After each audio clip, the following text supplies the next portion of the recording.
Felicity Whitmore pressed her hand flat against the window pane and watched her father sign her name on a piece of paper like she was livestock at a county auction.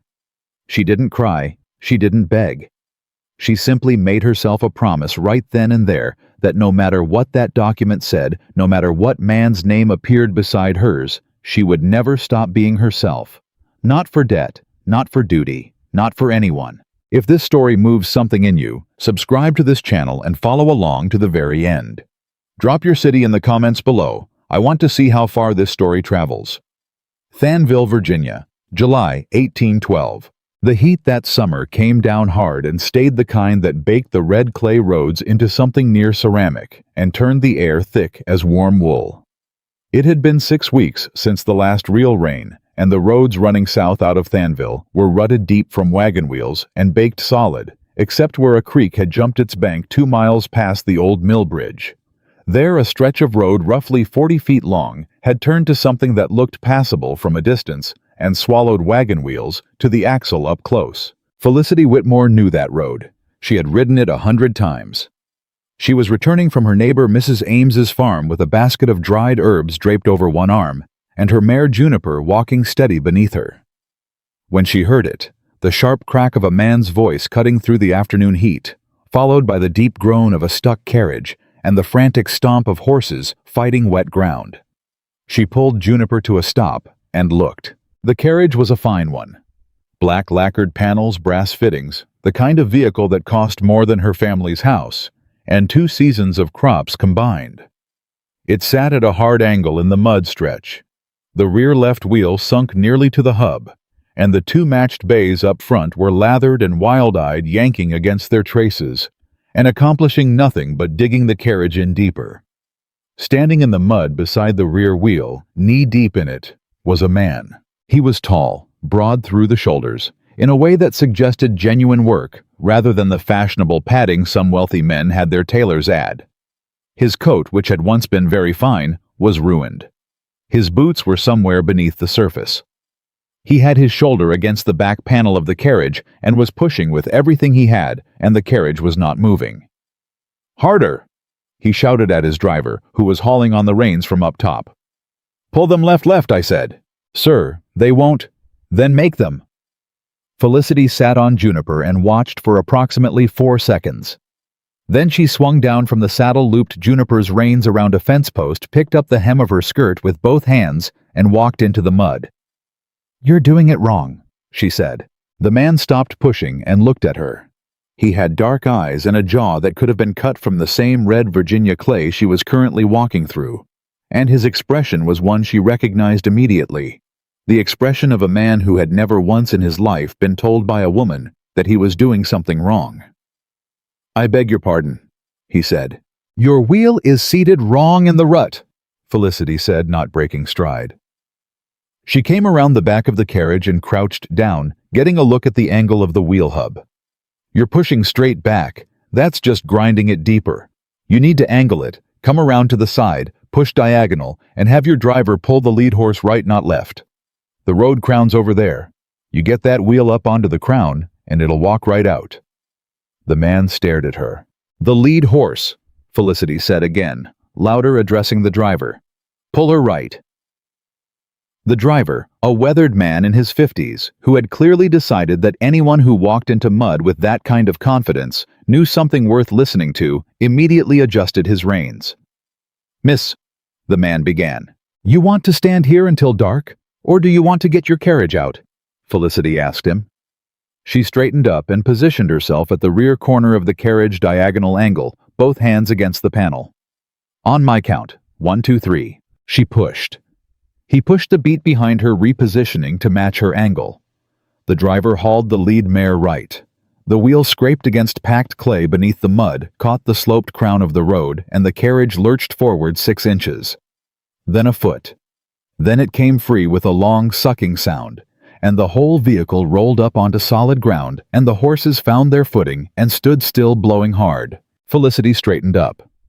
She was covered in mud from the knee down, a fine spray of it across the front of her skirt and her left cheek, and she tucked a strand of dark hair back behind her ear with the back of her wrist and looked at the man. He was staring at her with an expression she couldn't quite name. "Diagonal," she said. "Works every time on a crowned road." "Who taught you that?"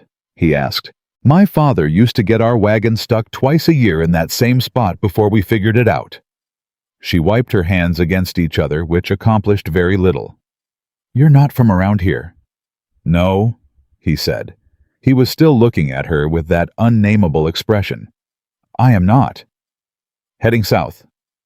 "To Philadelphia, ultimately. I stopped to visit a business associate in Thanville." Felicity nodded. She retrieved her basket from where she'd set it on the fence post and checked that none of the herb bundles had spilled. "Road's better past the mill. Stay left at the fork, the right branch crosses low ground, and it'll be worse than this stretch after last week's rains." "I'll remember that," he said. He seemed to be gathering himself, which was interesting to watch, like a man accustomed to being the most composed person in any room discovering that the room had changed without his permission. "You have my sincere thanks, Miss Whitmore," she said. "Felicity Whitmore." "Benjamin Elmore," he said, and he took off what remained of his ruined hat and inclined his head toward her in a gesture so naturally courteous that it momentarily dislodged something in her chest. "Well, Mr. Elmore," she said, "I hope the rest of your road treats you better than this stretch did." She untied Juniper, swung up into the saddle, and rode on. She did not look back. She was still thinking about his eyes, dark and direct. Nothing hidden in them, when she rode up to the Whitmore house and found her father's horse tied at the post and two strangers' horses beside it. Something cold moved through her despite the heat. Jonathan Whitmore was not home on a Tuesday afternoon in July unless something was wrong.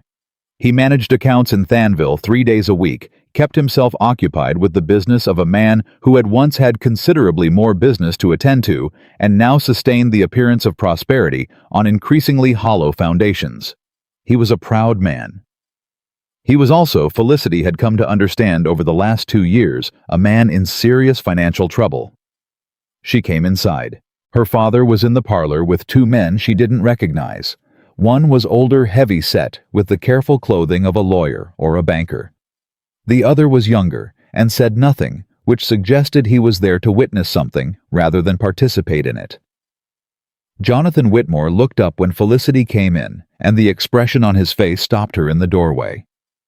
It was the expression of a man who had already made a decision and was now managing the consequences of it. "Felicity," he said. "Sit down." "I'll stand," she said. His jaw tightened. He gestured to the 2 men. "These gentlemen are associates of the Duke of Mr. Benjamin Elmore of Philadelphia. You know of him." She knew of a Benjamin Elmore in Philadelphia. Merchant family turned to trade in landholdings, one of the wealthiest men on the eastern seaboard. She had heard the name in the same way one heard of weather coming distant, unavoidable, not yet personal. "I know the name," she said carefully. "Mr. Elmore is in need of a wife," her father said. "He has made inquiries. His associates have reviewed certain candidates. You have been selected."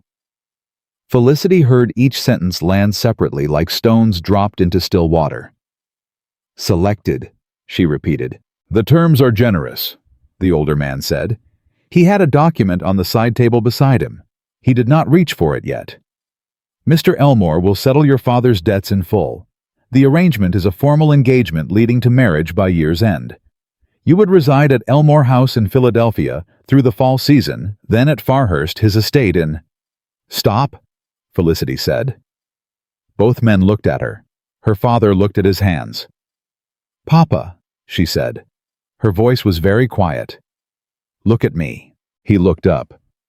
"You cannot be serious," she said.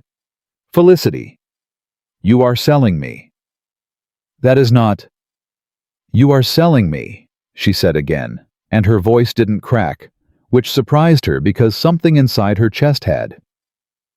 "To a man I have never met to settle debts that are not mine because you—" She stopped. She made herself stop.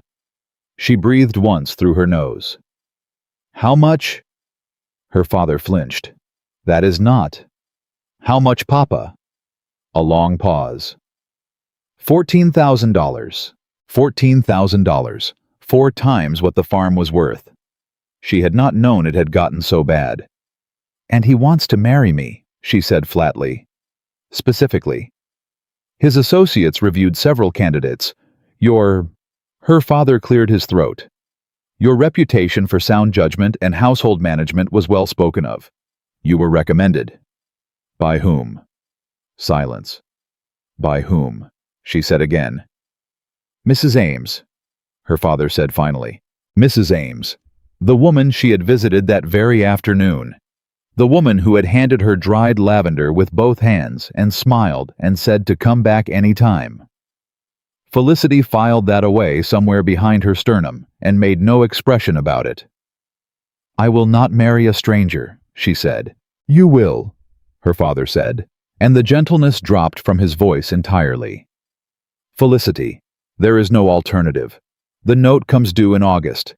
We lose this house, the farm, everything. Your sister's marriage prospects gone. Your grandmother's comfort gone. Everything. I have no other recourse. This is the only way." "There are always other ways," she said. "Not at $14,000 there aren't." She stood there for a long moment. She could feel the two associates watching her with the particular professional patience of men who had seen this scene play out before and knew it had only one ending. "I want to write to him," she said. Her father blinked. "What?" "Before I agree to anything, I want to write to Mr. Elmore directly. Not through his associates. Directly. I want to know the terms of the arrangement from his own account. What is expected of me, what is not." She looked at the older associate. "Is that unreasonable?" The man considered her for a moment. Then he said, "Not unreasonable, Miss Whitmore. Then I will write to him tonight." She turned to her father. "And Papa, if his response is anything less than forthright, I will walk out of this house and you will not find me before August, and then we will see where your $14,000 goes." She walked out of the parlor, picked up her basket from where she'd left it in the entryway, and climbed the stairs. She sat on the edge of her bed in the late afternoon heat and stared at the wall. Benjamin Elmore. She thought about dark eyes and a ruined coat. A man who said thank you and meant it. A man who had taken off a hat with no reason to be polite and done it anyway. She thought about the way he'd repositioned immediately, no argument, no pride, just adjusted and pushed. And then she thought it couldn't be the same man. Philadelphia was full of Elmores and Elmore-adjacent families and men with dark coats and good manners. It was a coincidence of names. It had to be. She pulled paper from her writing desk and uncapped her ink. "Dear Mr. Elmore," she wrote, "I am given to understand that you have made an arrangement with my father regarding my future. Before I can give my consent to any such arrangement, I require that you tell me plainly in your own words, not those of your associates, what manner of marriage you intend this to be." She paused. Then she added, "I am not asking whether you will be kind. I am asking whether you will be honest. There is a difference in my experience, and it matters more." She signed it, folded it, and sealed it before she could reconsider. Then she sat and waited for whatever came next.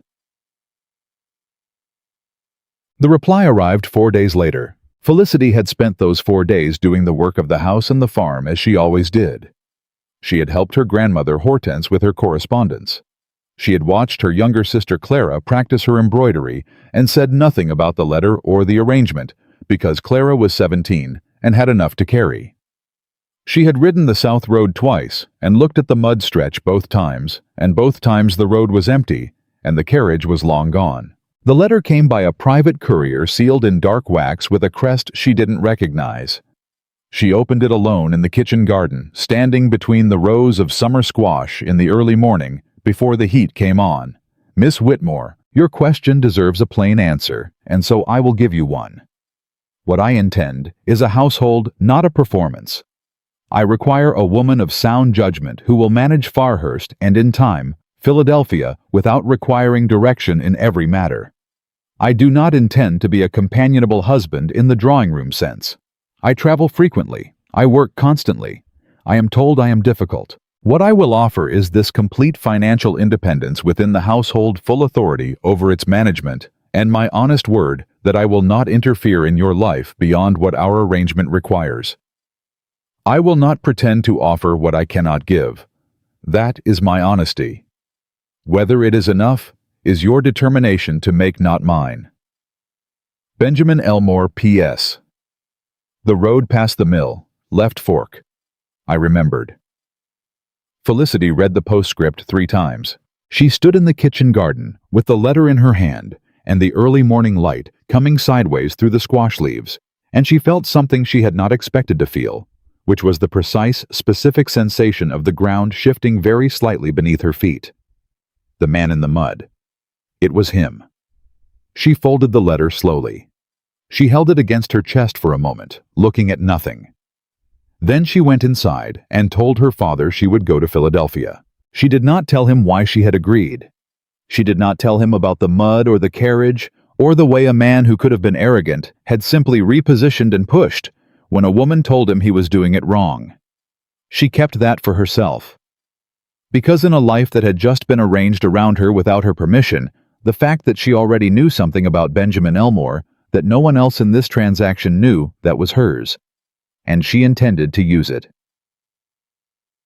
She left Thanville on a Thursday morning in late July, 14 days after her father had signed her name on that paper. Her grandmother Hortense pressed both of Felicity's hands between her own at the door and looked at her with the particular eyes of a woman who had outlived 3 presidents and understood that survival was its own form of victory. "Keep your spine straight," Hortense said. "Keep your own counsel, and if he proves unworthy, you write to me directly." "And if he proves worthy?" Felicity asked. Hortense considered this. "Then you write to me anyway," she said, "and tell me what that looks like. I've been curious about it for 80 years. Felicity laughed. It was the last real laugh she managed for some time.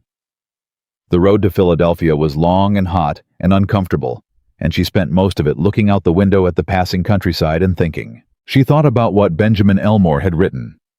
"I do not intend to be a companionable husband." She thought about what that meant and what it left room for. She thought about complete financial independence and full authority, and how those were not words she had expected from a man who had bought a wife to settle someone else's debt. She thought about the postscript, the road past the mill.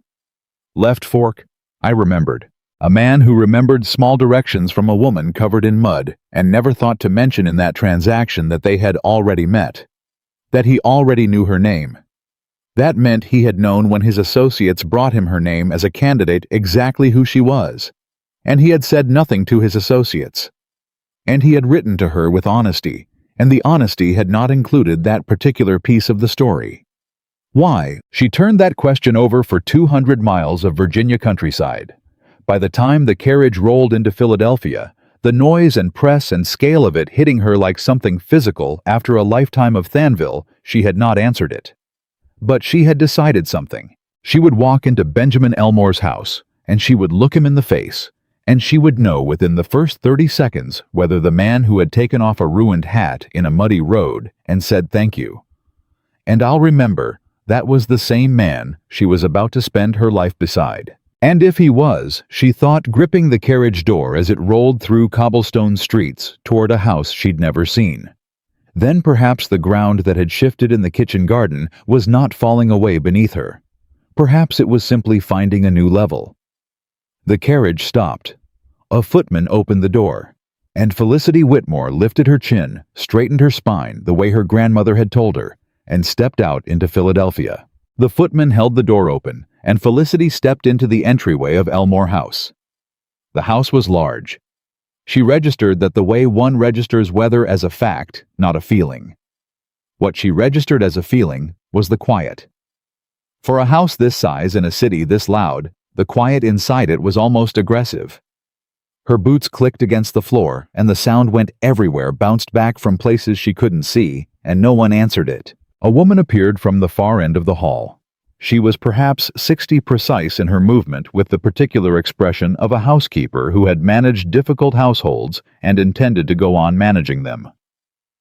"Miss Whitmore," the woman said. "I'm Mrs. Harding. Mr. Elmore asked me to see you settled.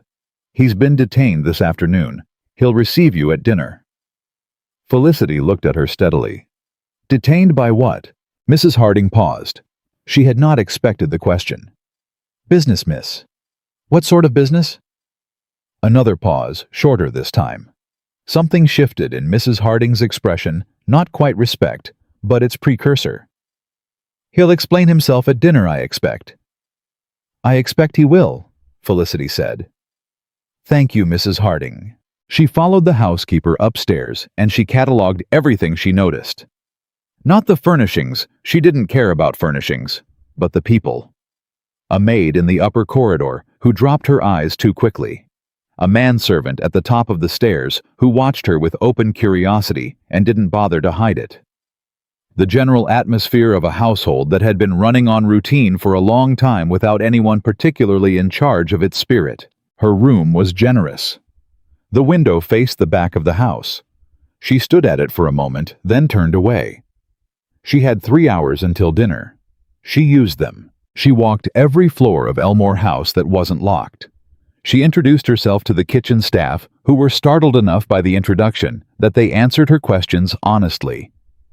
She learned that Mr. Elmore kept irregular hours, that he ate alone most evenings, that the house had been without a mistress for 4 years, and that the last social event held here had been a business dinner 18 months ago. She learned from a young kitchen maid named Lydia, who was 16, and had not yet learned the professional art of saying nothing, that Mr. Elmore had a brother who had died.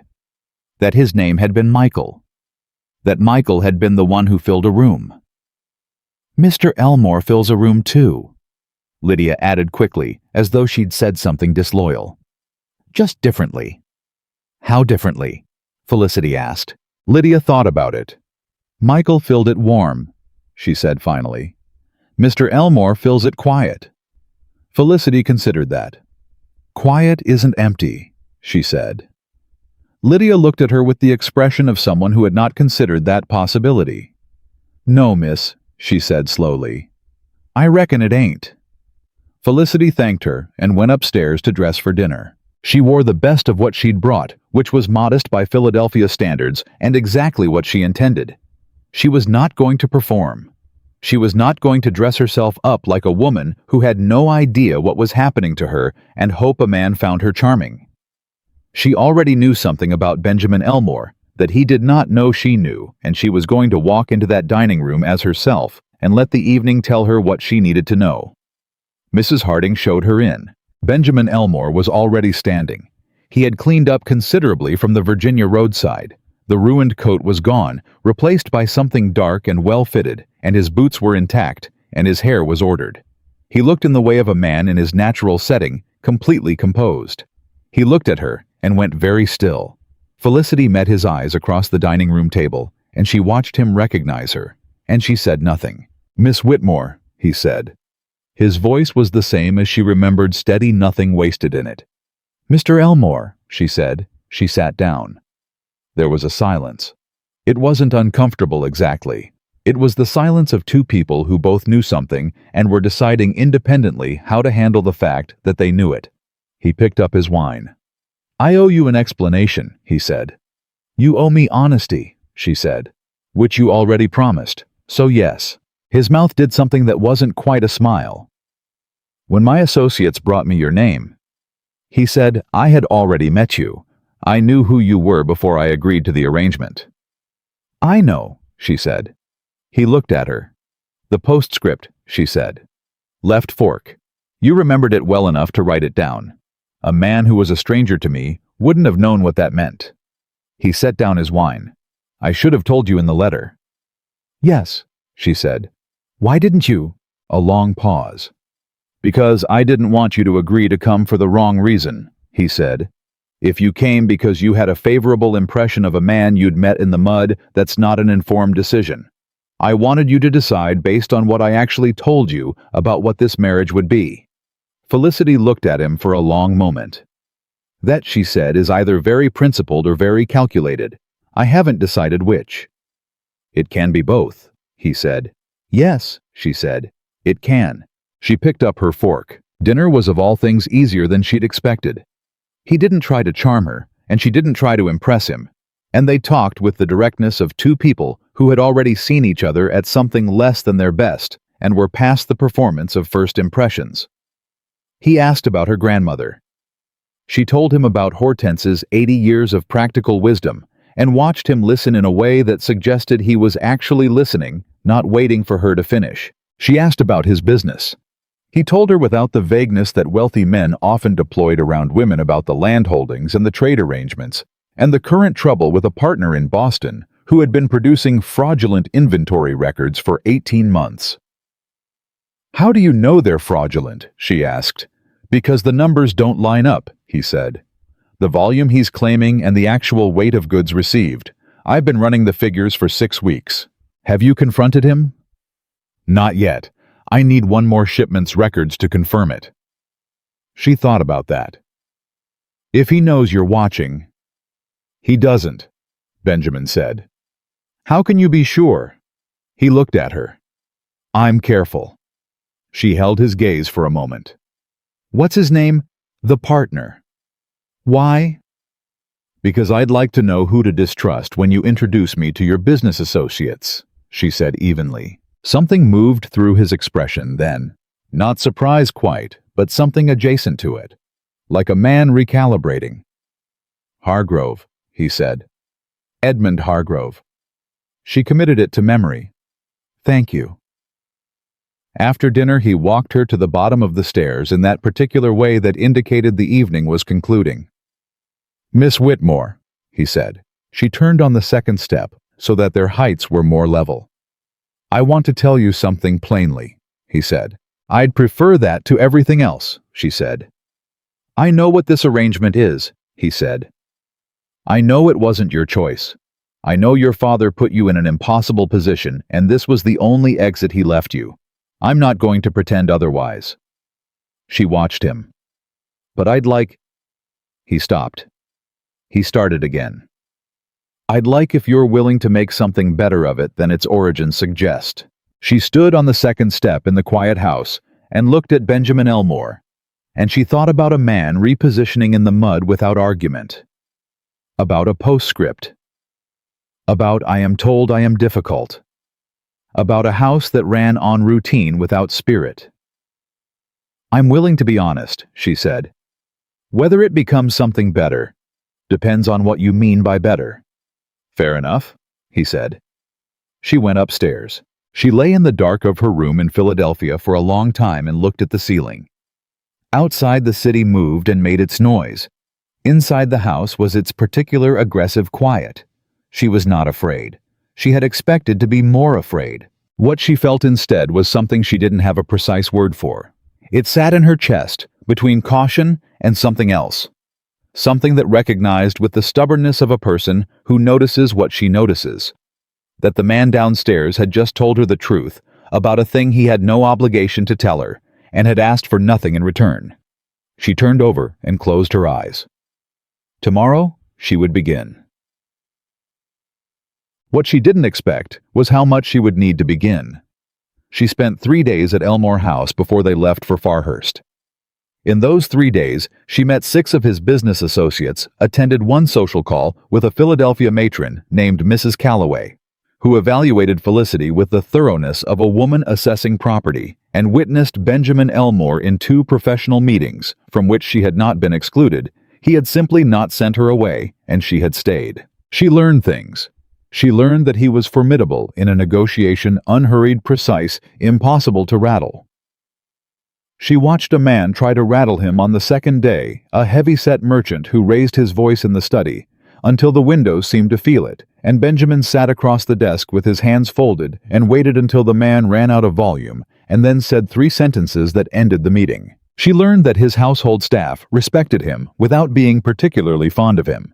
That he said please and thank you with the consistency of a man who had been raised to it but did not often ask after people's families or remember their small concerns. She filed that away. Not as a flaw exactly, as a gap. On the second day she passed Lydia in the corridor and said, "How's your sister? You mentioned she was ill." Lydia stared at her. "She's better, miss." "Thank you." "Good," Felicity said and kept walking. She felt Benjamin watching her from the study doorway. That evening, he said over the quietest possible version of dinner, "You remembered that." "Someone should," Felicity said. He didn't answer. But he looked at her for a moment longer than the conversation required, and she pretended not to notice. On the morning of the fourth day, the carriage was brought around for Farhurst. "It's a 5-hour drive," Benjamin said, settling across from her in the carriage. "The road through Chester is better than the coast road this time of year." "How long have you had the estate?" she asked. "It was my father's. His father's before that." He looked out the window. "I grew up there." "Your brother too." The silence that came in on the back of that was different from the previous silences. She watched him absorb it. "Yes," he said. "I'm sorry," she said. "About Michael." He looked at her sharply. "I asked questions," she said without apology. "I'd rather know what I'm walking into than be surprised by it." He considered her for a moment. His jaw was tight. "What did they tell you?" "That he died 2 years ago. That he was warm. That Farhurst has been different since." "Different?" he said flatly. "That's the word they used," she said. "I imagine they meant it kindly." He turned back to the window. "He was 26, he said. Fever, 6 days and it took him." A pause. "He was going to manage Farhurst. He was good at it. I was always better suited to the business side. When he died, I took on both and—" He stopped. "And the estate suffered," Felicity said quietly. "The estate functions," he said with a firmness that told her exactly what he wasn't saying. "Functioning isn't the same as living," she said. He looked at her again, that look that was becoming familiar to her recalibration. "No," he said after a moment. "It isn't." The carriage rolled on through the summer morning, and they didn't speak again for a long stretch, but it wasn't the kind of silence that divided. It was, she thought, the beginning of the other kind. Farhurst was older than Elmore House, more settled into itself. She felt it the moment they came up the drive, the weight of a place that had history in every board and post, and planting the particular gravity of a home that had been full of people for a long time and now missed the weight. The staff was assembled at the front, 8 people standing straight, which told her something about how they'd been managed. What it didn't tell her, what she found out in the first 20 minutes, was who was actually in charge. His name was Garrett, head of grounds. 45 years old, broad and weathered, and possessed of the specific confidence of a man who has been the de facto authority in a household for long enough that he has begun to confuse that authority with ownership. He walked her through the house with the manner of a man showing a guest around, not introducing a new mistress to her home. She noticed that immediately. "The morning room," he said, passing a closed door, "is generally kept shut in summer. Mr. Elmore prefers—" "I'll have it opened," Felicity said. Garrett turned. "Beg pardon. The morning room. I'll have it opened." She kept walking. A closed room in a house this size just moves the heat somewhere it can't escape. Open the windows an hour before midday and close them by 2 and it stays 20 degrees cooler than the west-facing rooms. I'd like to use it for correspondence. Garrett looked at her with an expression that was not quite hostility, but was practicing. "As you say, Miss Whitmore," he said. She heard the miss with its particular weight. "Mrs. Elmore," she said. She turned and looked at him directly.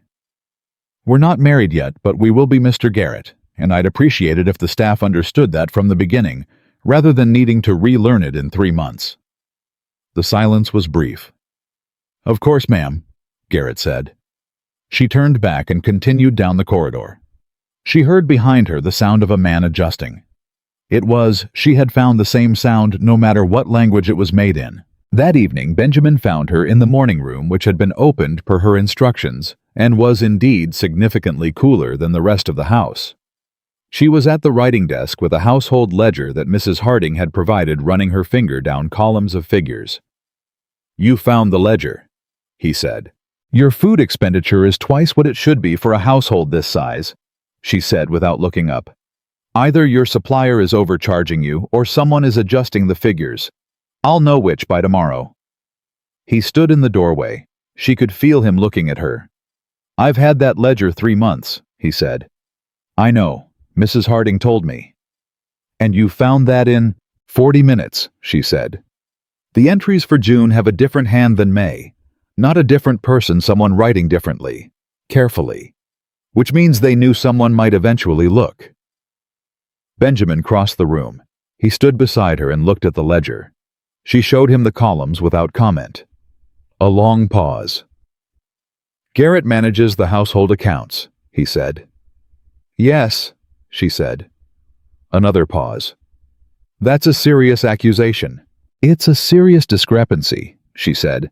"The accusation depends on what the June receipts say. Do you have them?"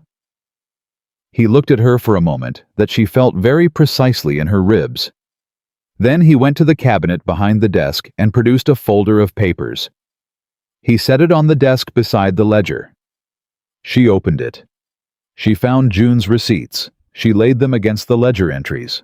They didn't match, not in ways that could be explained by rounding, in ways that suggested a steady hand with steady habits.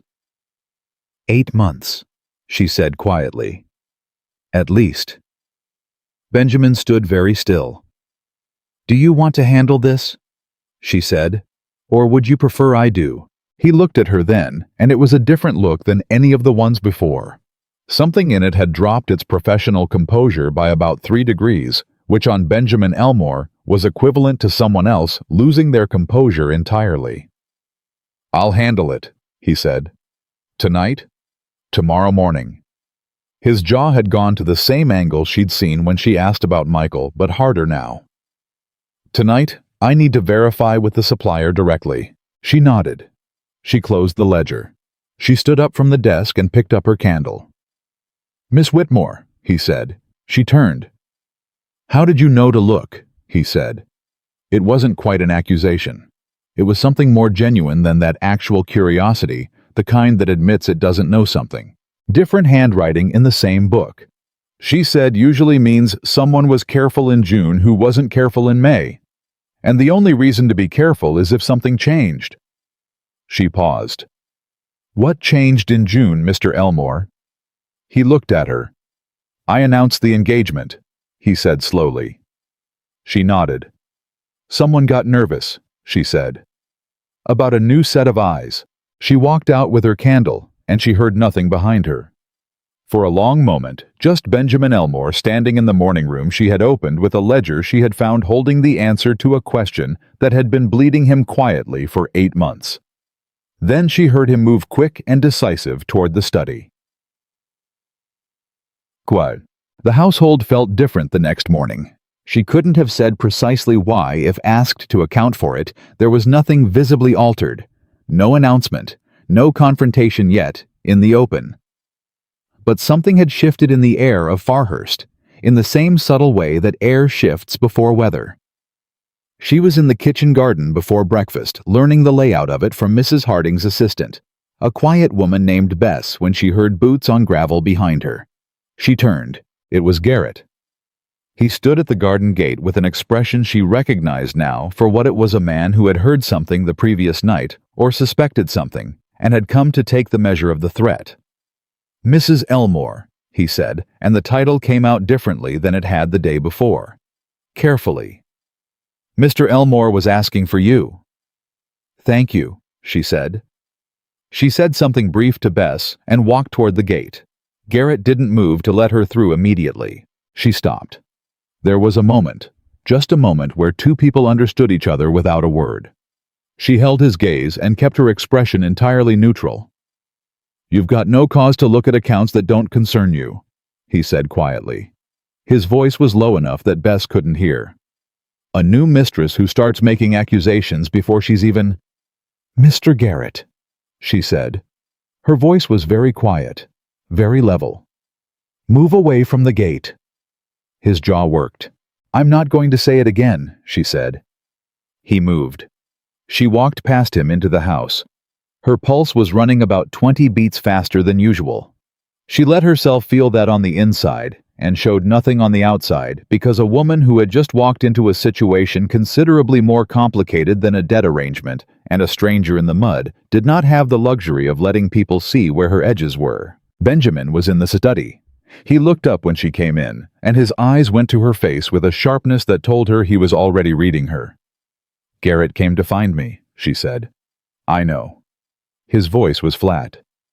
He doesn't know yet that I've written to the supplier. He does know I've been in the accounts room since 4 in the morning. He set down his pen. It's worse than 8 months. She sat down across from him without being asked. How much worse? 14 months. He said it the way a man says something he's been calculating for hours and has only just arrived at the bottom of it. Consistent, systematic. He's been running parallel records, one set for me, one for himself. How much? Close to $900. $900.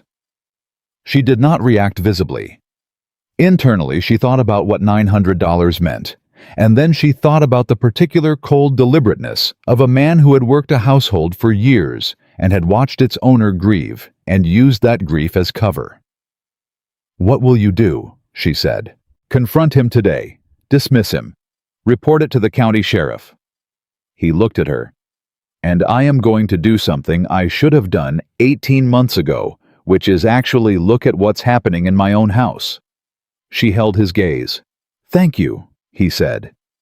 It came out with more weight than those 2 words usually carried, like a man who didn't say them carelessly and was not saying them carelessly now. You would have found it, she said. Maybe, he said. Not in 40 minutes.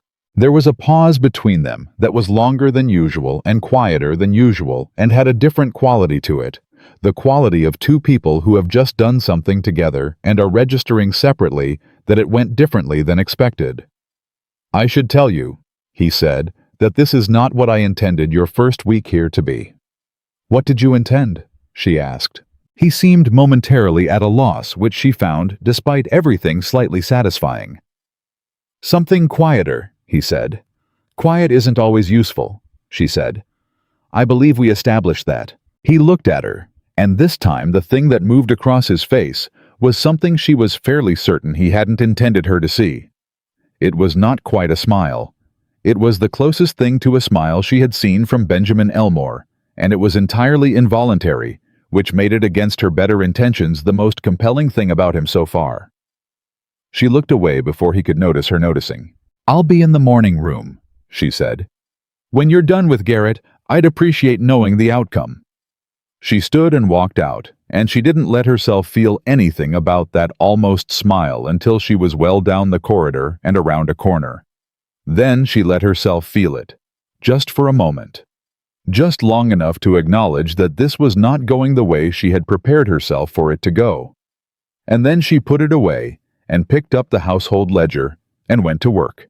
Garrett was gone by noon. Benjamin had called him into the study at 9 in the morning, and Felicity had heard nothing of what was said, because she was in the morning room with the door closed, and she was not a woman who listened at walls.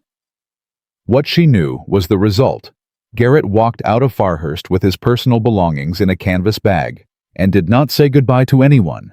And the household staff stood in the corridor afterward, with the particular stillness of people who had been waiting for something to happen for a long time, and were only now beginning to believe it had. Lydia found Felicity in the morning room 20 minutes later. He's gone, ma'am, she said. She was trying to keep her expression professional and not quite managing it. Mr. Elmore sent word to the sheriff's office. Good, Felicity said. Some of the staff they're saying you found it, the accounts. Felicity looked up from her correspondence. Mr. Elmore found it, she said. I just happened to be reading in the same room. Lydia looked at her with the expression of someone who understood perfectly well what had actually happened and appreciated the version being offered. Yes, ma'am, she said. After she left, Felicity sat for a moment and listened to the house. It sounded different than it had yesterday. Not louder, just less held. She went back to her correspondence. Benjamin appeared in the doorway at midday. He looked like a man who had been awake since 4 in the morning and had spent the intervening hours doing the kind of work that left marks. Not physical marks, the other kind. It's done, he said. I heard. He came in and sat, which was the first time he had sat in the morning room, and he sat in the chair across from the desk rather than taking the desk himself, which she noticed. The sheriff will send a deputy tomorrow, he said. He'll want statements from both of us. I'll be here, she said. A pause. Felicity. It was the first time he had used her given name, and they both registered it. He didn't correct it. I owe you more than a thank you. You don't owe me anything, she said. This is my household too, or it will be. He looked at her steadily. Is that how you think of it already? She set down her pen. I think of it as something I'm responsible for, she said. Whether that's the same as belonging to it, I don't know yet. Ask me in a year. Something in his face shifted in a way she was beginning to recognize the shift that happened when she said something he hadn't expected, and he was deciding what to do with it. A year, he said quietly. All right, all. He left her to her work, and she listened to his boots on the floorboards until they faded, and then she picked up her pen and wrote nothing for approximately 2 minutes, because she was thinking. She was thinking about a man who had said her name like it was something he'd been turning over in his mind for a while before he used it. Then she put that away too, and wrote her letter to Hortense. The weeks that followed moved with the particular rhythm of a household finding itself. Felicity did not impose. She inquired. She listened. She spent a morning with the cook, learning what the kitchen needed that it hadn't been getting. She spent an afternoon with Bess, learning the kitchen garden, what was planted, what had been let go, what might come back with attention. She walked the house methodically, room by room, not to judge it, but to understand it the way a person learns a new language by listening before speaking. The staff watched her do all of this with a wariness that slowly, without ceremony, became something else. Lydia stopped dropping her eyes in the corridor. The manservant, Thomas, started saying good morning first. The cook, a substantial woman named Margaret, who had been at Farhurst for 20 years and had strong opinions about everything, told her one Tuesday afternoon that the household budget for vegetables was insufficient, and presented her figures with the confidence of a woman who had made this argument before and never had anyone actually listen. Felicity listened. She reviewed the figures. She adjusted the budget. Margaret came back the next day and told her that in 20 years, that was the first time anyone had changed that line. It needed changing, Felicity said simply. Yes, ma'am, Margaret said. It did. Benjamin noticed all of it. She knew he noticed because she would catch him watching, not in the way of a man supervising, but in the way of a man observing something he hadn't predicted. He said nothing about it directly, but one evening at dinner, they had fallen into a habit of dining together that had never been formally established, and seemed to have simply arrived, he said. Margaret told me the kitchen budget was adjusted. It was insufficient, Felicity said. I know, he said. I didn't know she'd been asking. She hadn't been asking you, Felicity said. She'd been asking whoever was responsible for household accounts, which for the last year has been Garrett, who wasn't listening. She paused. She's been doing it for 20 years, apparently. He was quiet for a moment. I should have known that. You were managing grief and a business fraud and an estate simultaneously, she said. You're allowed to have missed a line in the vegetable budget. He looked at her. That's more charitable than I deserve. Probably, she agreed. Don't make me regret it. His mouth did that thing again, the not quite smile, and she applied herself to her plate before she could do something inadvisable, like smile back. They talked more after that. Not in the drawing room manner of an arranged couple performing for each other, in the manner of two people who had discovered with some surprise that they were interested in the same things, which was fundamentally the same thing, making something work. Running a household, managing a business, understanding what was broken and fixing it without sentimentality. He told her about the Boston situation. Hargrove's fraud had been confirmed when the third shipment arrived with numbers that matched neither his own records nor any plausible reality. Benjamin had been building a legal case quietly for 2 months. When do you confront him? She asked. When I have enough that he can't deflect, he said. What are you waiting for? His business partner, Benjamin said. Hargrove doesn't operate alone. There's a second man who signs off on the inventory records. I need both signatures. And you don't have the second man's identity. Not confirmed. She thought about that. What do the inventory records look like, the handwriting? He looked at her, very slowly. You're thinking about the ledger. 2 different hands, she said. You said it yourself. Hargrove doesn't operate alone. If his partner signs the inventory records, they might also have made adjustments. Different pens, same paper. Benjamin was quiet for a long moment. Then he stood up from the dinner table and walked to the study, and she followed without being asked. And he spread the inventory records on the desk, and they stood side by side and looked. She found the second hand in 11 minutes. She didn't announce it dramatically. She put her finger on a signature near the bottom of the third page and said, "This one." The loop on the capital letters is different from everything above it. And the pressure is lighter, someone who writes a great deal, not someone who signs infrequently. Benjamin leaned over the page beside her, close enough that she was aware of him in a way she was trying not to be.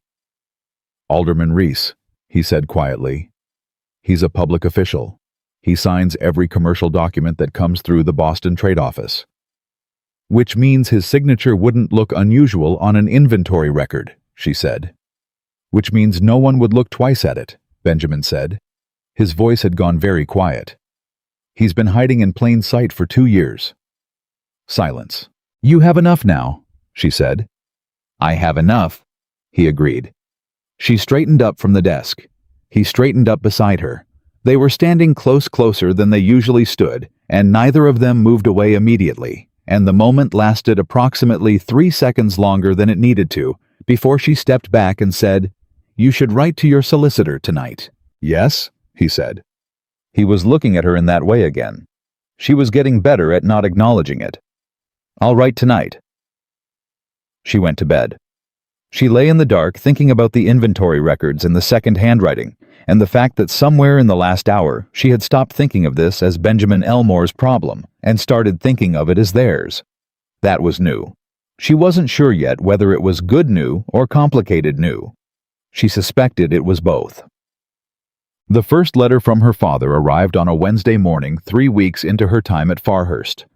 She recognized his handwriting on the envelope with a feeling she couldn't entirely name, something between the old automatic duty of a daughter and the newer, harder clarity of a woman who understood precisely what her father had done to her and had chosen to keep walking anyway. She opened it at the writing desk in the morning room. He asked how she was settling in. He asked about Philadelphia, apparently not knowing she was already at Farhurst. He asked in the careful, circling language of a man who wanted something and was approaching it from several directions at once, whether Benjamin had been accommodating, whether the arrangement had been comfortable.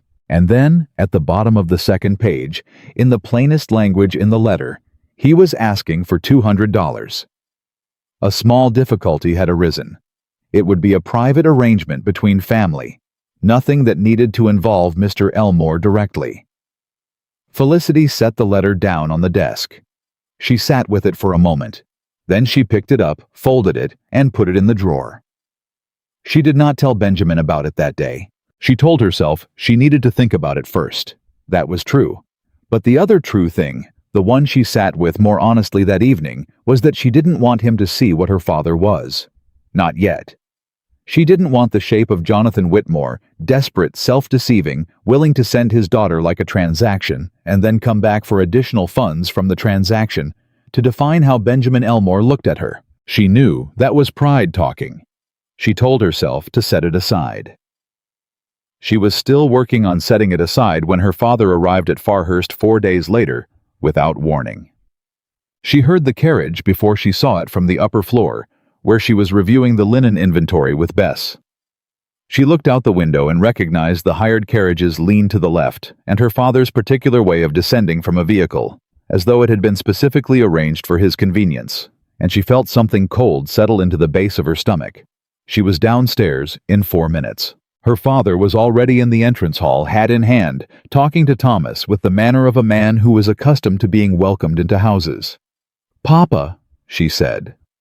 He turned, and his smile was the warm version he deployed when things were going according to his plan. "Felicity, you look well." "You didn't write ahead," she said. "I was passing through on my way to—" "You weren't passing through anything," she said. "Farhurst is not on the road between Thanville and anywhere. What are you doing here?" His smile adjusted. "I thought I'd see how you were getting on," he said. "Meet Mr. Elmore properly. It seemed—" Felicity. She turned. Benjamin was in the doorway of the study. He had heard the carriage too, apparently, or Thomas had told him because he was here standing in the doorway looking at Jonathan Whitmore, with an expression that she couldn't fully read, but that was not the expression of a man who was surprised. "Mr. Elmore," her father said, switching his charm like changing a hat. He moved forward with his hand extended. "Jonathan Whitmore. I wanted to come and see that my daughter was comfortable," Benjamin said. He shook the offered hand once briefly. "Yes, you mentioned that, in your letter." Felicity went still. Her father's hand came back to his side. Something shifted in his expression very fast, but she caught it. "My letter," he repeated. "The one you sent 3 weeks ago," Benjamin said. His voice was entirely level. "To Felicity. I expect she didn't mention it because she was deciding how to handle it." Both men looked at her. She looked at Benjamin. He had known about the letter. How long had he known? She hadn't told him, which meant someone else had, or he had seen it some other way that no. She looked at his face. He hadn't seen it. He was telling her right now in front of her father that he had known, and he was giving her the chance to respond rather than stepping around her. She turned to her father. "He knows about the $200, Papa," she said. Her father's warmth became something more calculated. "Felicity, that was a private—" "Nothing is private when it involves my household," she said, "or my husband." She took a breath. "We are not married yet, but we will be. And from this moment forward, any request for money comes through me directly in writing with an accounting of what it's for. Not a letter asking me to keep things between family. Not a visit where you assume hospitality will smooth it over." She held his gaze. "Do you understand me?" Her father looked at her with an expression she had never seen from him before. It was something between shock and the particular chagrin of a man who had underestimated someone he thought he knew. "Felicity," he said. His voice had gone quieter. "I raised you." "You did," she said.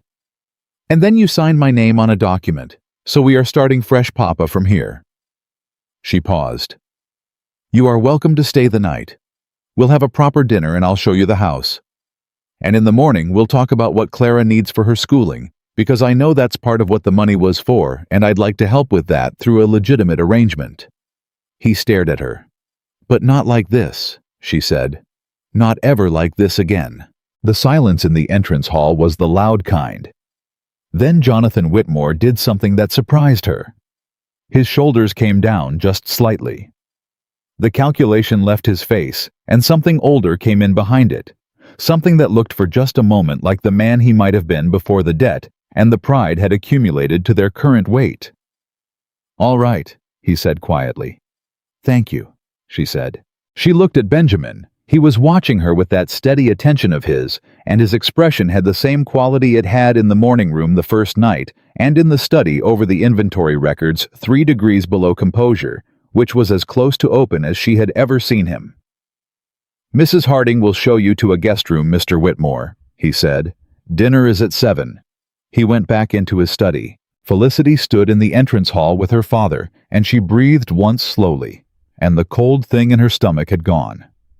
What was there instead was something she had to identify carefully because she wasn't used to it. It felt like being backed up, like having someone stand beside her without being asked and let her handle her own affairs and be there anyway. She had not known until that moment how much she had never had that. Dinner that evening was awkward in the way of dinners that follow large things where everyone is aware of what was said and no one is saying it again. But Benjamin managed it with the same quiet steadiness that she was beginning to understand was simply who he was. He asked her father about Thanville, about the farm, about Clara, and he listened to the answers with genuine attention. And by the time Margaret's roast came out, her father had relaxed enough to be something close to himself. After dinner, while Benjamin poured her father a glass of something and talked quietly about the route back to Virginia, Felicity slipped out to the kitchen garden. The summer night was warm and still. She stood between the herb beds and let the evening do what it did, settle things cool. Things put things in their right proportion. She heard boots on gravel behind her. "Your father," Benjamin said, coming to stand a few feet away, "is a man who made a bad decision and has been living inside it long enough that he thinks it's who he is." She looked at the dark garden. "That's generous." "It's accurate," he said. "Generous would be pretending it wasn't also a bad decision." She almost smiled. "How did you know about the letter?" "I didn't know," he said. "I guessed. When he came up the drive, I knew it wasn't a coincidence, and I knew there'd been 3 weeks of something you hadn't told me, and He paused. "I took a risk." "You could have been wrong." "I was fairly sure I wasn't." She turned to look at him. He was standing in the warm evening looking back at her, and there was no professional composure in operation right now. It was just his face looking at her with something in it that she recognized from her own chest. "Why didn't you ask me about the letter?" she said. "Because it wasn't my letter to ask about," he said. "It was yours. I wasn't going to step in front of you on your own business." She held his gaze for a moment. "Benjamin," she said. His name for the first time, and they both felt it. "Felicity," he said quietly. "I think," she said carefully, "that you may be more than I expected."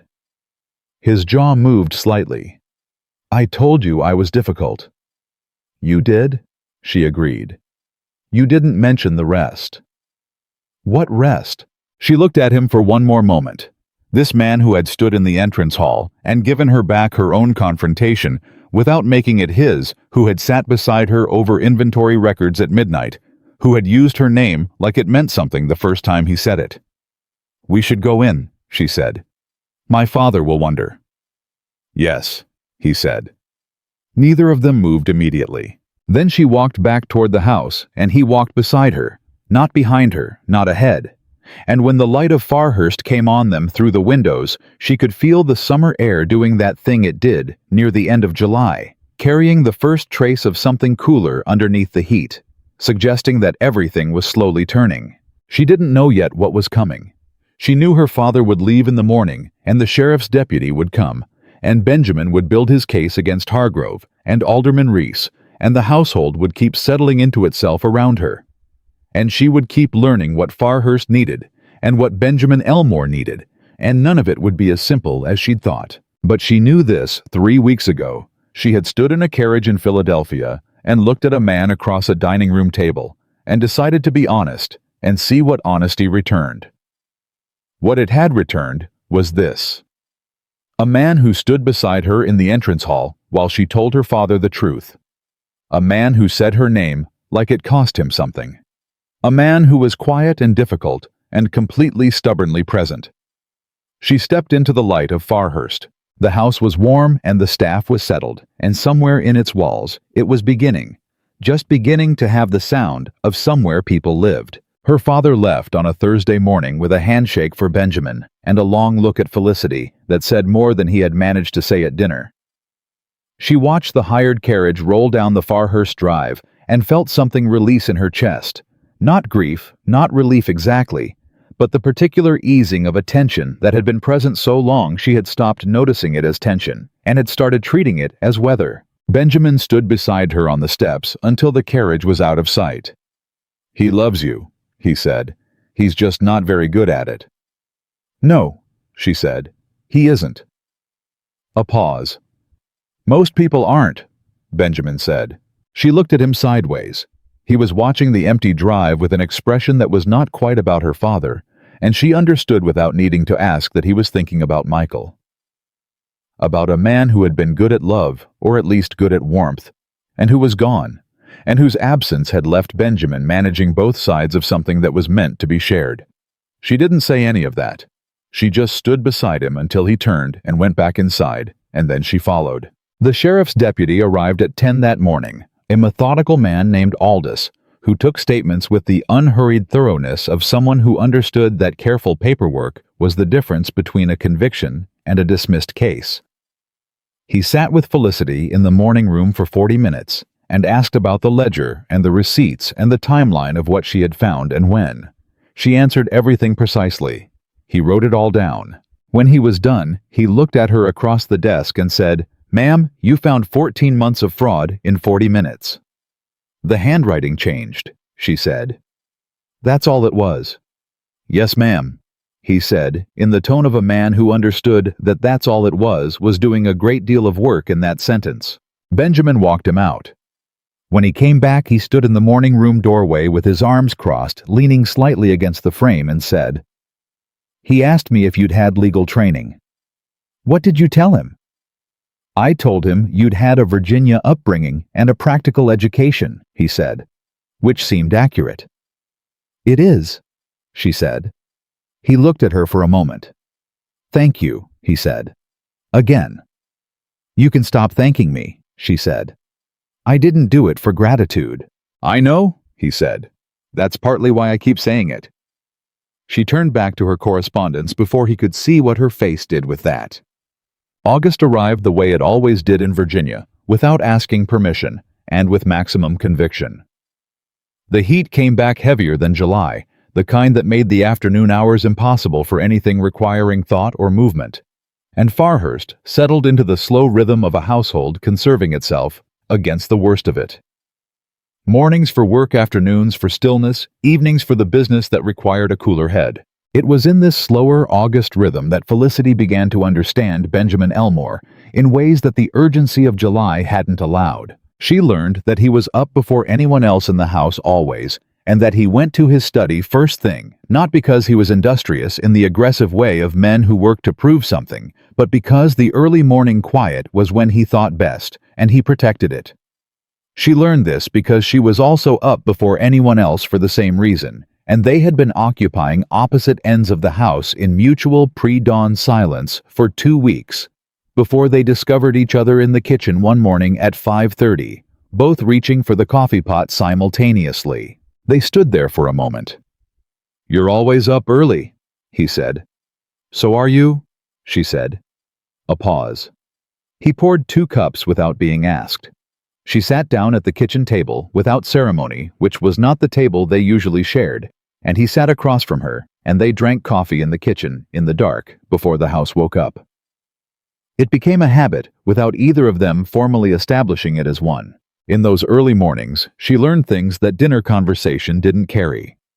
She learned that he had opinions about land management that were quietly radical for a man of his position, that he believed the tenant arrangements on 3 of his properties were structured wrong, and that the tenants were being asked to carry risk that should properly sit with him. She told him about the farm labor arrangements her father had used, and the ones her neighbor Mrs. Ames had developed instead. And she watched him listen with that focused attention he gave to things he actually wanted to understand. She learned that he read. Not in the decorative way of a man who has books to signal his education, but genuinely he read things that interested him and then thought about them. And in the early morning kitchen, he sometimes thought out loud, which she found was the version of him most worth knowing. She told him about Hortense, about the letters they exchanged, the way her grandmother had survived 3 husbands and 2 wars and a fever that took half her county in 1798, and had come out the other side with the specific serenity of a woman who had stopped fearing what she couldn't control. "She sounds remarkable," Benjamin said one morning. "She is," Felicity said. "She told me once that the secret to survival is deciding early that you're going to be interested in what happens to you even when it's hard. Curiosity instead of fear." Benjamin was quiet for a moment. "I haven't been particularly curious lately," he said, "about my own life." She looked at him over her coffee. "I know," she said quietly. He looked back at her. "How long have you known?" "Since Lydia told me Michael filled a room warm," she said. "And you fill it quiet. I've been watching you remember how to be curious about things." His jaw worked slightly. "It's not—" He stopped, started again. "It doesn't feel like remembering. It feels like something new." She held his gaze for a moment across the kitchen table. "Maybe it is," she said. Neither of them said anything else about it.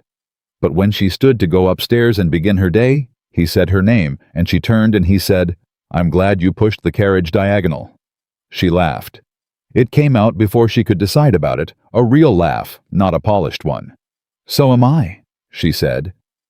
She went upstairs with the laugh still in her chest. The letter from Boston arrived on a Tuesday in the second week of August, and Felicity knew from the way Benjamin came to find her quick, purposeful, with the particular energy of a man who has been patient for a long time and just ran out of reasons to stay patient, that it was the letter he had been waiting for. "Hargrove's partner," he said. "Alderman Reese. He's been identified formally.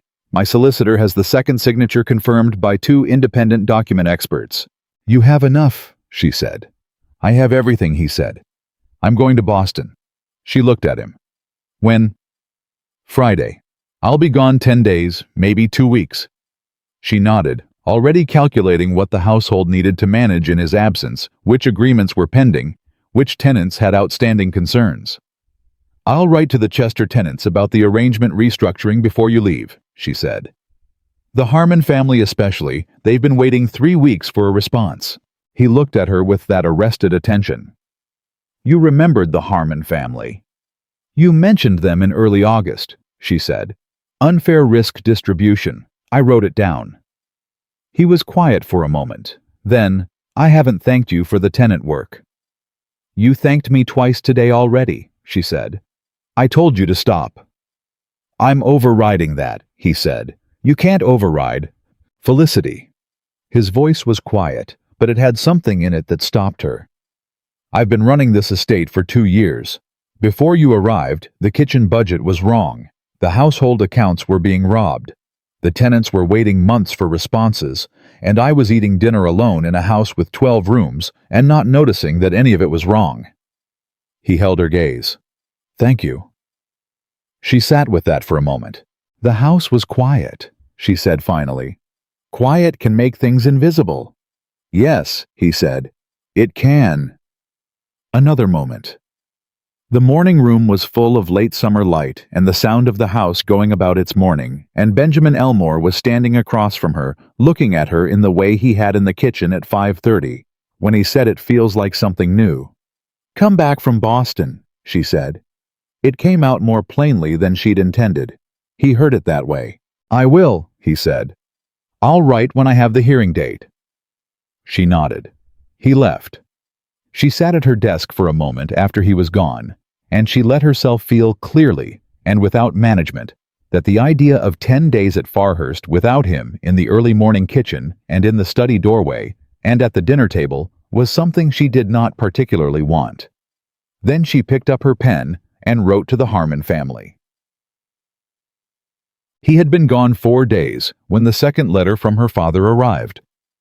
She recognized it immediately and opened it with the careful detachment she had cultivated for Jonathan Whitmore's correspondence since the entrance hall confrontation.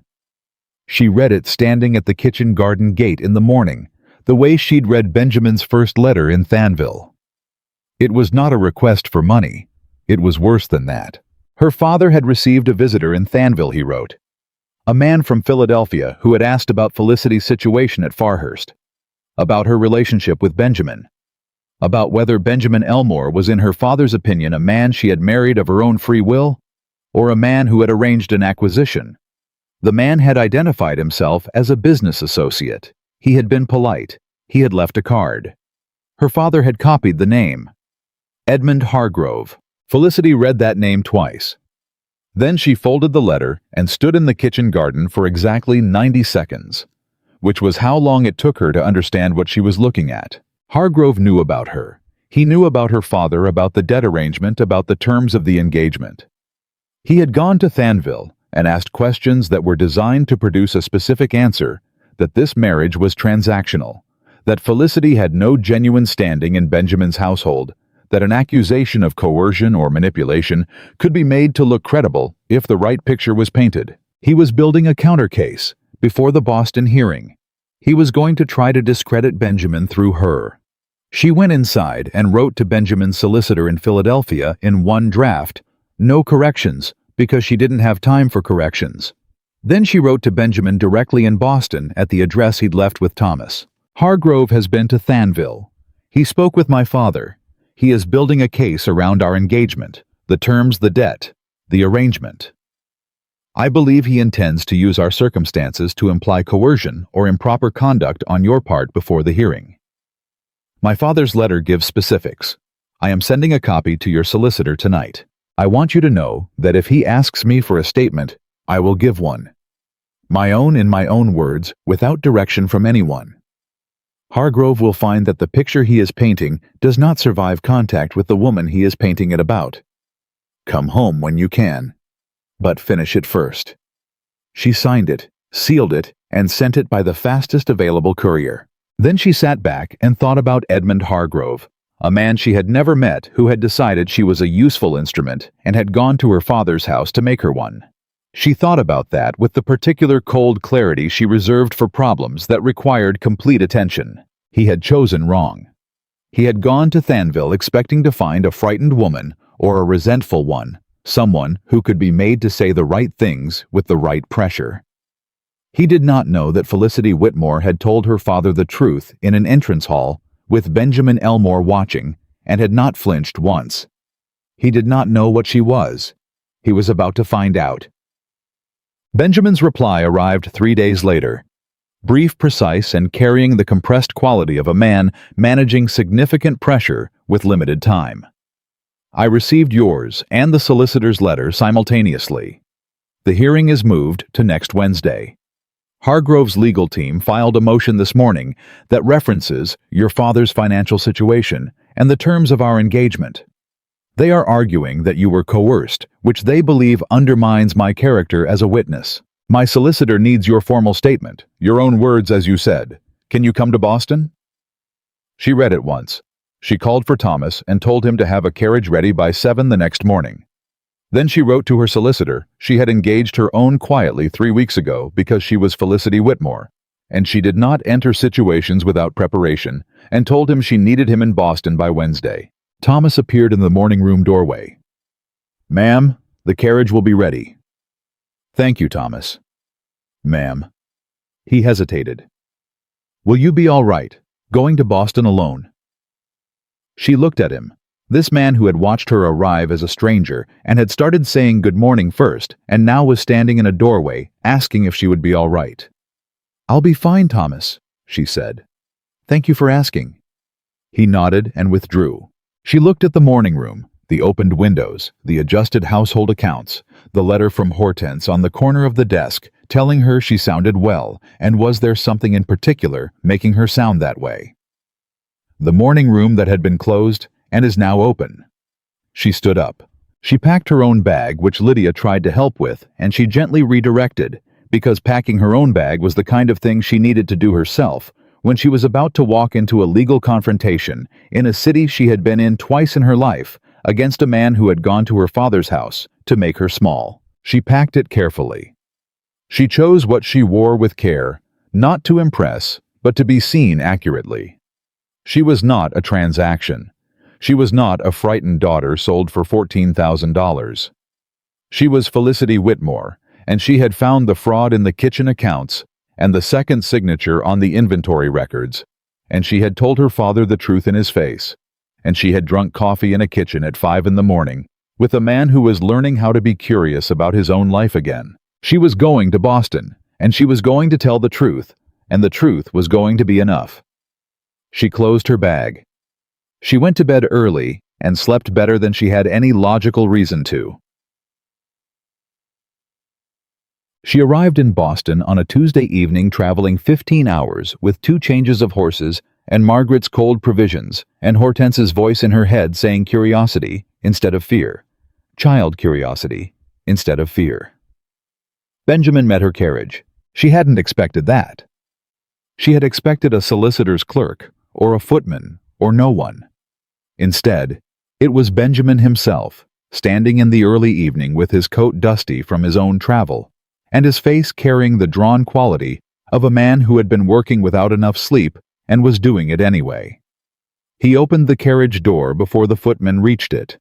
She stepped down and they stood on the Boston cobblestones looking at each other. You came, he said. You asked, she said. He looked at her for a moment, that look, the one without composure, the 3 degrees below, and then he said, "Are you all right?" "I'm well," she said. "Tired. Angry." "Angry is useful," he said. "I know," she said. "That's why I kept it." Something in his face shifted. He offered his arm, not in the formal way of two people performing an arrangement, but in the simple way of a man who wanted her close and had stopped pretending otherwise. She took it.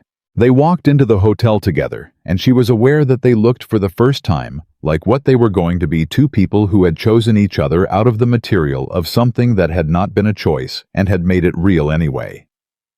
Tomorrow was the hearing. Tonight, she sat with her own solicitor for 2 hours and gave her statement in her own words, beginning with the mud and the carriage and the diagonal push that had freed a wheel from a Virginia road on a July afternoon that had turned out, against all probability, to be the beginning of something.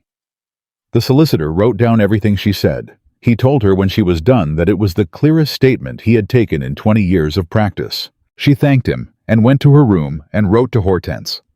"Something is making me sound well," she wrote. "I will tell you what it is when I am certain of it. But I believe I am becoming certain." She sealed it. Outside Boston moved through its evening. In the morning, a man named Edmund Hargrove was going to walk into a hearing room believing he had made Felicity Whitmore into a useful instrument.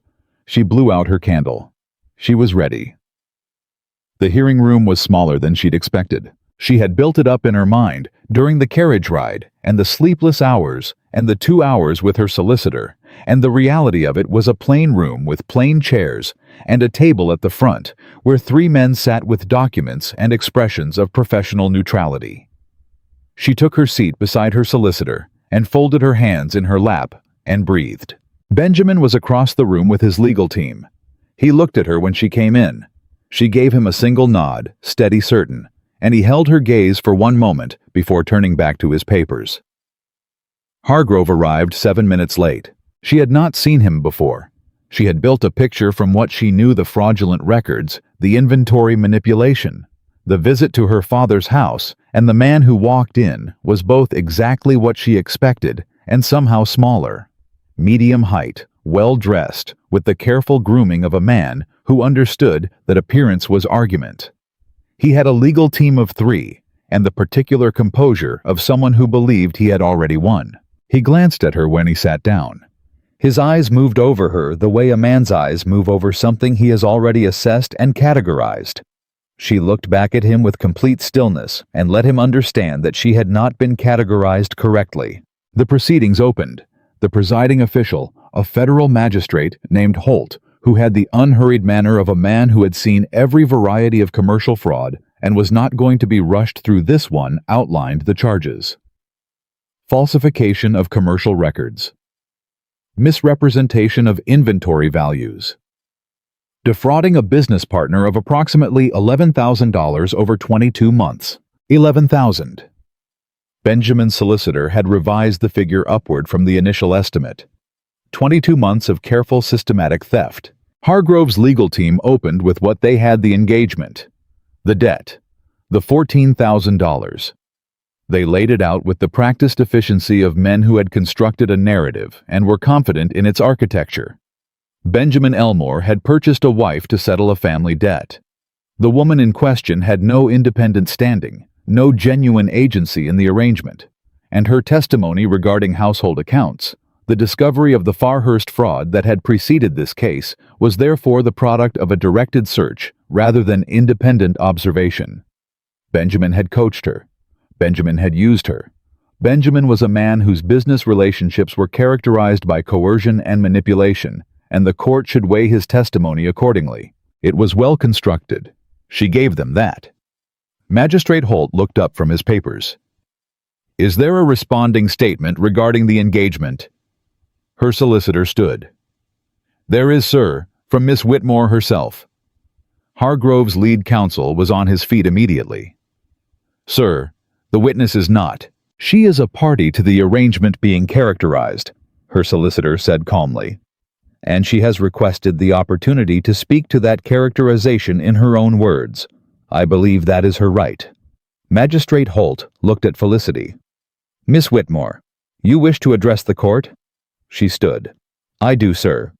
"Proceed." She had not written notes. She had decided against notes because notes were the voice of a prepared performance, and what she had was better than a performance. She had the truth, and she had been telling it plainly since July, and she was not going to stop now. "Sir," she said, "the characterization just offered suggests that I am a woman without agency who was placed in a household by a financial transaction and told what to find and what to say. I'd like to address that directly." She paused. "I discovered the Farhurst household fraud by reading a ledger I found on my own initiative on my third evening in that house. I found it because the handwriting changed between May and June, which suggested someone had become careful in June who hadn't been careful before. Mr. Elmore was not in the room when I found it. He had not directed me to look for it. He did not know it existed until I told him." Silence in the room. "The inventory records in this case," she continued, "including the second signature that identifies Alderman Reese as Mr. Hargrove's partner. I identified that signature myself at a desk in Farhurst on an evening in early August by the same method. Different handwriting pressure, different letter formation. Mr. Elmore had been looking at those records for 6 weeks without finding it." She let that sit. "I came to Farhurst through a financial arrangement that I did not choose," she said. "That is true. What is also true is that I wrote to Mr. Elmore before I agreed to come, and I told him I required honesty above all else, and he gave it to me. What is true is that when my father came to Farhurst seeking additional funds, Mr. Elmore stood beside me and let me handle my own affairs without speaking for me or over me. What is true is that when I wrote to him in Boston and told him Hargrove had visited my father and was building a case around our engagement, his response was to ask if I could come and give my own statement in my own words." She looked directly at Magistrate Holt. "A man who is using a woman does not ask her to speak for herself. He speaks for her." She sat down. The room was quiet for a moment that felt considerably longer than it was. Her solicitor remained standing. "Sir, I have a written affidavit from Miss Whitmore detailing the discovery of the Farhurst accounts independently corroborated by Deputy Aldous of the Farhurst County Sheriff's Office, who took her statement 6 weeks ago. I also have a letter from Mr. Jonathan Whitmore of Thanville, Virginia. Miss Whitmore's father, describing Mr. Hargrove's visit to his home and the questions asked. Mr. Whitmore states explicitly that Mr. Hargrove sought to obtain a characterization of the engagement that would imply coercion and that he, Mr. Whitmore, did not provide one. Whitmore did. Her father had written that letter. She hadn't asked him to. It had arrived 2 days ago, tucked inside a separate note that said, "Only, I am not a good man in all respects, Felicity. But I am your father. J.W." She had read it 3 times on the carriage to Boston. Hargrove's lead counsel was speaking, objecting to something building toward a counter-argument, and Felicity sat in her chair and listened to it, and found that it sounded exactly like what it was, the last defensive structure of a man whose architecture had just been dismantled board by board. Magistrate Holt raised his hand. The counsel stopped. "I've heard enough on the engagement," Holt said. "That line of argument is closed. Let's proceed to the inventory records." Hargrove looked at his legal team. Something had shifted in his composure. Not broken, not yet, but something was moving underneath it. She watched him recalibrate and found she felt nothing about it except clarity. The hearing took 4 hours. The inventory evidence was methodical and overwhelming. Benjamin's solicitor walked through 22 months of records with the patience of someone who had organized this material for weeks and was going to present every piece of it. The second signature, Alderman Reese's, was confirmed by both document experts. Reese himself was not present. He had his counsel announced at the 2-hour mark agreed to a separate arrangement with federal authorities in exchange for a full account of his involvement. That was the moment Hargrove's composure actually broke. It was brief. A tightening around the eyes, a slight forward movement of the shoulders, quickly controlled. But Felicity saw it because she was watching for it, and she knew what it meant. He had not known Reese would fold. Whatever agreement they had made between them, whatever assurances had been exchanged, Reese had decided that self-preservation outweighed loyalty. His architect had just sold the building. Benjamin gave his testimony with the same focused precision she had watched him use in Philadelphia negotiations, unhurried, impossible to rattle everything in order. Hargrove's counsel tried twice to unsettle him, and failed twice, and the second failure had a quality that suggested the counsel himself had stopped believing in the exercise. When it was done, Magistrate Holt reviewed his notes for a time that felt long in the room and short by any objective measure, and then he delivered findings of fact that removed any remaining question about what had happened and who had done it. The civil judgment was against Hargrove. The criminal referral to federal authorities was for both Hargrove and Reese. The total sum in dispute, including compounded losses, exceeded $14,000. $14,000. The same number her father had signed her name for on a Tuesday afternoon in July. She noticed that. She didn't know yet what it meant about the universe's sense of symmetry. She set it aside to consider later. Benjamin found her in the corridor outside the hearing room afterward, while their respective solicitors talked behind them and Hargrove's team gathered papers and avoided eye contact with everyone. He didn't say anything immediately. He stopped in front of her and looked at her with an expression she had been learning all summer, the one without professional composure, the one that was simply him. "Your statement," he said. "It was accurate," she said. "Felicity." His voice had that quality again, the compressed quality. "You didn't have to come." "Yes, I did," she said. "I would have managed." "I know you would have managed," she said. "I came because I wanted to. Because it was my engagement being characterized, and my words that needed saying, and because—" She stopped. She looked at him directly. "Because you asked me, and I wanted to be here, and those are two different reasons, and both of them are true." He was very still. "A man who is using a woman," he said quietly, repeating her own words back to her, "does not ask her to speak for herself." "No," she said. "He doesn't." "I need to tell you something," he said. "All right. When my associates brought me your name in June," he said, "I agreed to the arrangement because of the practical terms, the household, the management, the financial resolution. That is what I told myself." He paused. "When I drove out of Thanville that July afternoon, and I reached the fork, and I took the left branch I was thinking about, a woman who had waded into mud in her good skirt and told me I was doing it wrong and was right, and I—" Another pause. Longer this time. "I was glad the arrangement was you." She held very still. "I didn't say that in my letter," he said. "I should have." "You said enough," she said. "I'm saying more now." "I know," she said. He reached out and took her hand, not in the formal way, not in the way of a man observing courtship protocol, but in the simple and direct way of a man who has something to hold on to and is choosing to hold it. She let him. "Felicity," he said. "I would like—" "Yes," she said. He looked at her. "Whatever you were going to ask," she said.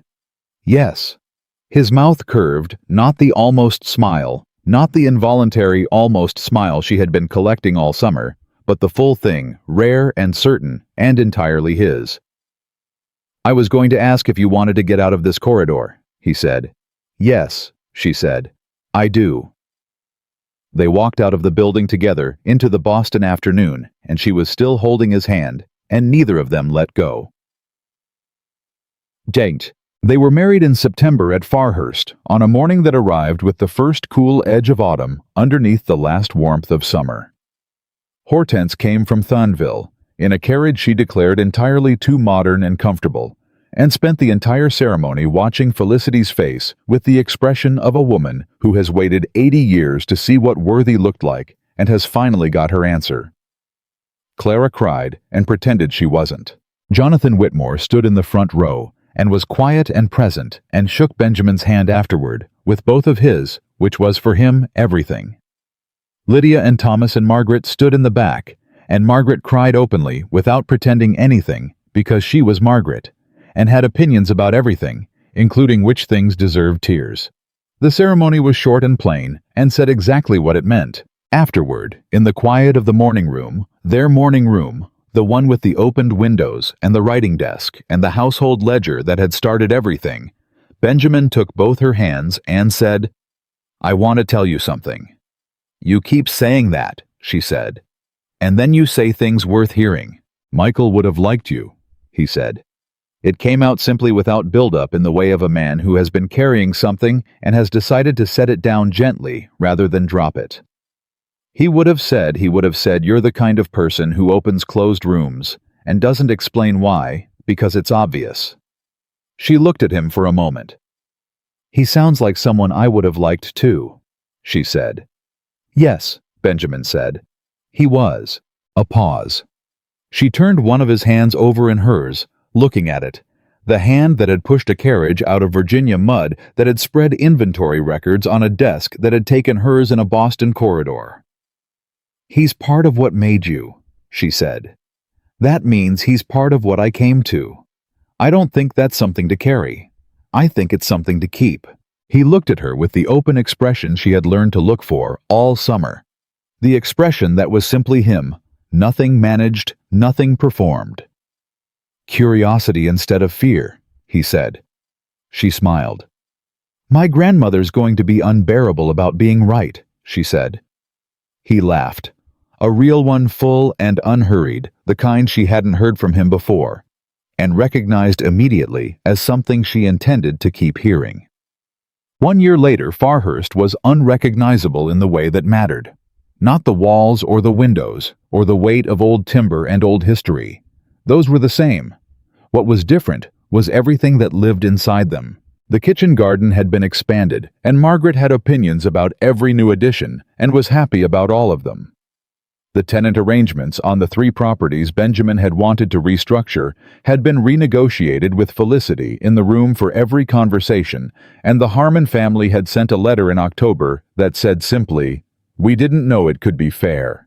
Thank you." Lydia had been promoted and was learning accounts. Thomas had started a small lending library for the household staff using the books from the study's duplicate shelf, and Benjamin had noticed and added to it without comment. Hortense wrote every 2 weeks, and her letters were getting more pointed, which was how you knew she was well. Clara had started her schooling arranged and funded properly, and her last letter to Felicity contained 4 pages about a young man in her mathematics class, which meant she was happy. Edmund Hargrove had been found guilty by federal authorities in November. Alderman Reese had testified against him in full and received a reduced sentence, which he was serving in Boston. The $14,000, the original judgment, and the compounded losses had been awarded to Benjamin, who had, without discussion, set a portion of it aside in an account in Felicity's name. She had found out about the account from his solicitor in December. She had gone to find Benjamin in the study immediately. "The account," she said. He looked up from his desk. "Yes. You didn't tell me." "It's yours," he said. "You don't need my permission to have it, and I didn't want you to feel like it was a negotiation." She stood in the study doorway and looked at him. "Benjamin," she said. "Felicity, that is—" She stopped. She started again. "That is the most quietly extraordinary thing anyone has ever done for me." He held her gaze with that steady attention. "It should have been done before now," he said. "A woman in your position should always have her own resources. I should have arranged it in August." "You arranged it in December," she said. "That's soon enough." She crossed the study and sat on the corner of his desk, which was not the proper thing to do, and she had been doing it since October, and he had never once suggested she stop. "I'm going to tell you something," she said. "All right?" "I was afraid," she said. "In July. When I got in the carriage to Philadelphia. I told myself I wasn't because fear wasn't useful, and Grandma Hortense says curiosity instead of fear. But I was afraid." He was watching her steadily. "I thought this was going to be a transaction I survived," she said. "I thought the best outcome was a man who left me alone to manage his household and didn't interfere. I thought wanting more than that was—" She paused. "Asking too much of the circumstances." "Felicity." "I was wrong," she said. "I want you to know that I know I was wrong. And I want you to know that from the mud road to the morning room to Boston, to right now, I have not once wished it had gone differently." He was quiet for a moment. Then he reached out and covered her hand on the desk with his. "Neither have I," he said. "Not once." She looked at him. This man who filled a room quiet, who was up before dawn, who said thank you like it meant something, who had learned how to be curious about his own life again, and had she thought been teaching her the same thing without either of them naming it. She had come to Farhurst as a transaction. She had stayed as herself, and she had found in the staying and the choosing and the morning kitchen and the honest letters and the Boston corridor something she had not known to want because she had not known it was possible. Not rescue, not comfort, not the manageable outcome she had bargained for. Something real and chosen and growing the way all good things grow, not with permission, but with care. She squeezed his hand. He squeezed back. Outside, Farhurst moved through its September morning. The staff at their work, the garden in its last summer color, the sound of a household that had remembered how to be inhabited. And Felicity Whitmore Elmore sat on the corner of her husband's desk in a room full of morning light, and she was exactly, completely, and without reservation where she had chosen to be. That was enough. That was everything. That was the whole of it, and it was hers.